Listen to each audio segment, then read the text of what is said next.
What's going on, everyone? Welcome into the Cleveland Browns Report. Today's episode was filmed during our live show, which airs every Thursday at 4 Eastern here on the channel. But hey, guys, it is game week. So just send some good vibes for Cleveland, bad vibes for Carolina out into the YouTube metaverse by getting FCAR, F Carolina, going in the comment section below. Now, we've got a lot of ground to cover on today's show, but I just wanted to get the latest injury news and buzz out to you guys here so you know what's going on here. So Jadeveon Clowney, who missed practice earlier this week on Wednesday, he returned today after dealing with some illness. He was a full participant. That's great to see.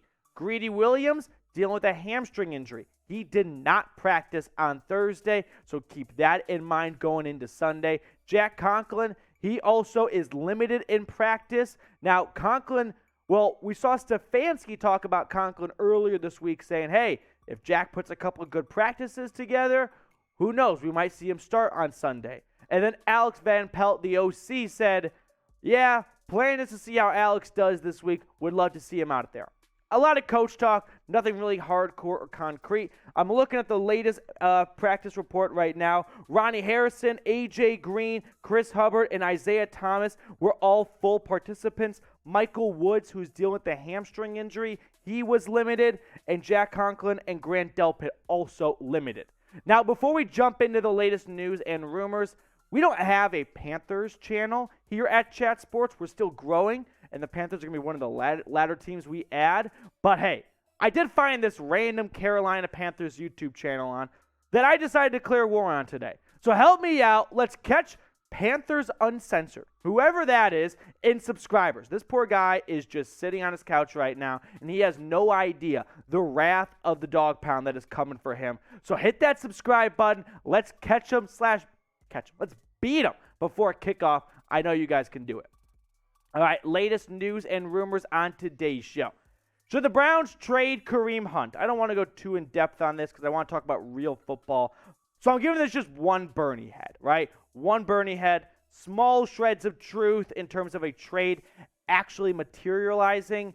The latest trade buzz surrounding Kareem Hunt stemmed from Mary Kay and also Bleacher Report, as the fine folks at Bleacher Report suggested a trade that sends Kareem Hunt to the Atlanta Falcons. Now, Mary Kay reported that the Browns are interested / open to maybe dealing one of their plethora of running backs, but it would have to be an offer that blows them away.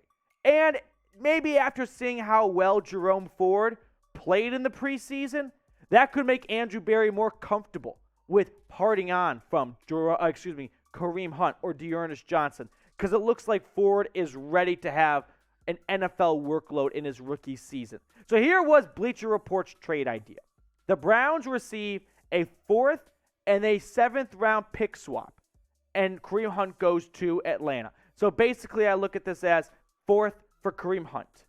Listen, here's sort of my take on all of this. The Browns, they are unlikely to get a 4th round pick to begin with for Kareem Hunt, for a team that is clearly rebuilding, right? Marcus Mariota is not their long-term answer.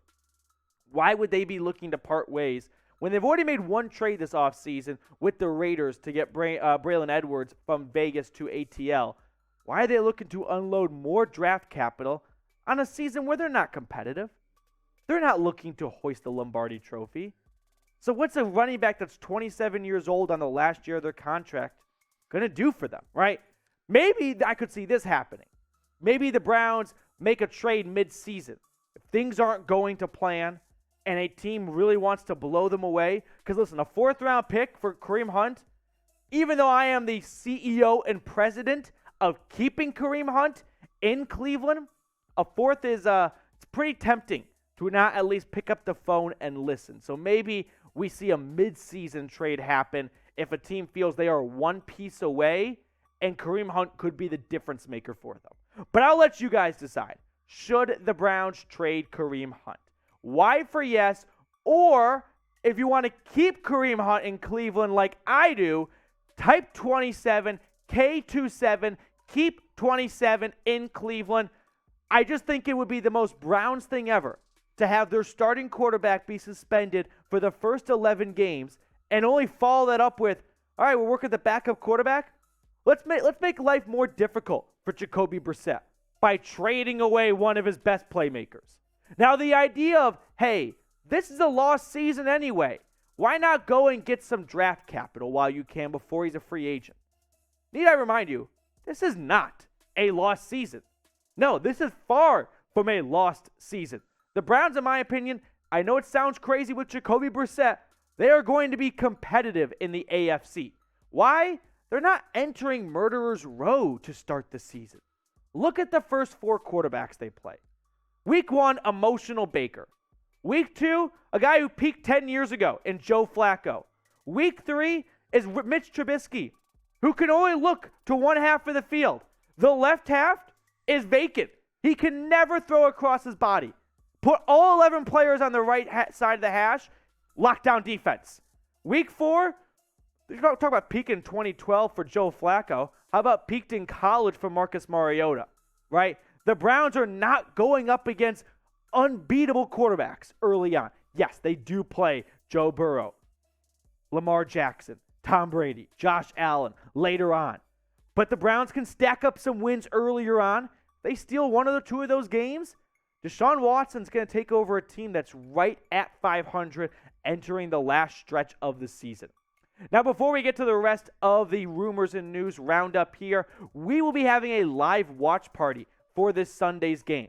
So, hey, if you don't have cable and you're looking for a way to watch the game or be a part of a Browns community, click on this thumbnail when you see, when you see it on YouTube. Or if you want to have the game on, by all means do so and put us on your phone, your computer, your tablet, and that way you're a part of a party that's hopefully going to be having a big one as the Browns are going to be cruising to a big win against Carolina.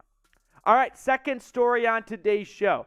Is Jacoby Brissett the 31st best starting quarterback? The Ringer thinks so. Fake news. No. Jacoby Brissett might not be a top 10 quarterback. He's definitely not top 10. He's not a top half. He's probably not even top 20. But he is not the 31st ranked quarterback among all 32 week 1 starters, okay? I know the Ringer thinks that. You might have already seen this story, but if not, let me catch you up to speed. The Ringer put out a pretty fun read, if I do say so, about all 32 starting quarterbacks and sort of like Madden ratings of like creativity, pocket awareness, arm strength, accuracy, and then some of their best traits, all right? And here's where they had Jacoby Brissett ranked towards the end at 31, just ahead of Mitchell Trubisky, which was a little bit surprising for me. They had Zach Wilson at 30, Davis Mills at 29, and Justin Fields at 28. All in all, I don't agree with essentially any of those, right? Here are my bottom 5 rankings. Geno Smith has to be last. He was at like 22 or something. It mind blows me because he was not good last year. He played in 3 games for Russell Wilson. He was booty cheeks. 31 for Marcus Mariota. That makes more sense, right? Mariota has thrown 19 passes or some abysmally low number the last 2 seasons backing up Derek Carr. Let's not pretend like he can just waltz in here after basically not playing quarterback for 2 seasons and pick up where he left off like it's Eugene, Oregon. Davis Mills at 30. I know everyone's really big on Mills Mafia. I personally am going to wait to see it for a whole course of the season, not just the last couple of games. Mitchell Trubisky at 29, and I've got Brissett at 28. That feels a lot more accurate than 31. Now, before we wrap up today's show and get to the rest of the stuff on the agenda, we've got an awesome deal right now, thanks to Fanatics, where they are hooking you guys up with a great deal for a limited time. When you go to chatsports.com/Brown shirt, you can get a jersey. Not a jersey, not a t-shirt, but a t-shirt jersey. Pick your favorite player or pick yourself. Put your own name, put 69 in the back right there. Get fun, have creativity with it. Or if you don't want to pony up and spend $150 for a Nick Chubb jersey, I don't blame you. You can get 24 in jersey form when you go to chatsports.com/Brown shirt. I'll put that link in the comments and the description of today's show. Last segment on today's show. Let's just talk about Sunday, right? Let's talk about football. Are the Browns going to be winning the football game on Sunday? I give it 3 Bernie heads. I'm giving it 3 and not 4 because I have heard from good sources tapped into Berea that before practice every single day, Kevin Stefanski sits all 53 players down and they watch the Browns report. I don't want to boost their egos. I don't want them to waltz into North Carolina thinking, well, that overweight YouTuber said we already won, so what do we have to prove? No. Give it 3 Bernie heads. Not going to let them run away with this one. Now, Vegas knows, and the line has been moving. Right now, the Panthers are 1-point favorites. At one point, the Browns were 3-point favorites. And then it swung to Carolina being 3, and now it's receding like someone's hairline. So right now is a good time to maybe try to get some bets in if you want. But here are 3 crucial matchups that I personally am looking forward to in this game. Jeremiah Owusu-Koramoah versus Christian McCaffrey. The whole big storyline is going to be Baker Mayfield. And that makes sense. But the Panthers offense has run through Christian McCaffrey when he's been healthy. That's not going to change because Matt Rule goes, this is going to be some good reality TV. Let's let Baker throw it 55 times and see if he can win us this game. No. JOK is the Browns' most athletic linebacker who can beat a running back to the point of attack outside of the tackles and bring him down for a loss. We saw him do that last year when he really kind of rose to the scene in the Vikings game where he wrapped up Dalvin Cook, if you remember, like a 2-yard loss. It's like, damn, 28 can fly. So watch him for that. Denzel Ward versus DJ Moore. Baker Mayfield, he's going to sling the ball a couple times here. DJ Moore is his new number 1 target. Denzel Ward is going to have to lock him down because we know when Baker can't go to his top guy, he tends to get flustered, and that's when the sacks happen. And that leads me to my third and final point. It's Baker versus Baker. That's not a typo. This is all about Baker not getting in his own way. If you're a Baker bro, and if you are a Baker bro, do me a favor. Stop watching. But if you are a Panthers fan, it'll be a fun roller coaster this season of Baker being Baker. I mean, Nick Chubb said it himself the other day. You never know what you're going to get out of Baker. It's going to be a surprise for all of us. That's the Baker experience. All right, some more news to get to here on special teams. Mary Kay changing her profile picture, which is going to take me a long time to get used to. But special teams coordinator Mike Prefer says Demetric Felton will return kicks and punts. So we know what Felton's big role on this team is following the Jakeem Grant injury. He will be the special teams guy to start the season. Now, predict the score for me before we wrap up today's show. Just spam the comment section with what you think the final score will be. It's always fun to play this game because no one ever remembers if you're wrong. But if you're right, you look like a rocket scientist.